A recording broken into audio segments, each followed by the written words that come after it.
Yes ఏ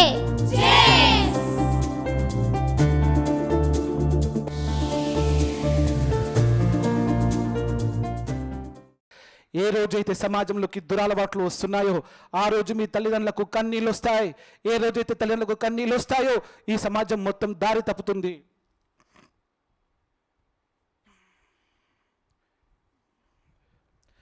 ఏ రోజైతే సమాజం దారి తప్పుతుందో దేశం దారి తప్పుతుంది. దేశం దారి తప్పినప్పుడు పౌరుడు దారి తప్పుతాడు.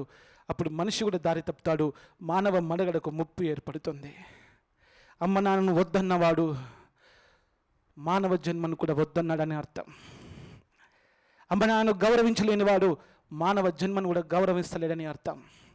అందుకే తల్లిదండ్రులకు ద్రోహం ఎక్కడ జరుగుతుంది అంటే దురలవాట్లను లోపలికి స్వీకరించడంలో, దురలవాట్లను స్వీకరించే వ్యక్తులను ప్రోత్సహించడంలో, దురలవాట్లకు కావలసినటువంటి యొక్క అవసరాలను తీర్చడంలో, దురలవాట్లను సమాజంలో వ్యాప్తి చేయడంలో తల్లిదండ్రులకు ద్రోహం అనేది జరుగుతూ ఉంది. ఈ ద్రోహం గవర్నమెంట్ చేసినా సరే, ఈ ద్రోహం ఒకవేళ ఈ సమాజం చేసినా సరే, కులము చేసినా సరే, మతము చేసినా సరే, ఈ యొక్క శాస్త్రాలు చేసినా సరే, ఈ యొక్క విజ్ఞాన శాస్త్రం చేసినా సరే, సమాజం లోపల దురలవాట్లు పెరగడానికి ఎవరెవరైతే కారకులు అవుతున్నారో వాళ్ళందరూ కూడా తల్లిదండ్రులకు ద్రోహం చేసిన వాళ్ళే, ఈ యొక్క దేశానికి ద్రోహం చేసిన వాళ్ళే, ప్రకృతికి ద్రోహం చేసిన వాళ్ళే, యావత్ మానవ జాతికి ద్రోహం చేసిన వాళ్ళే. మనం ఎప్పుడు కూడా దురలవాట్లను లోపలికి స్వీకరించరాదు.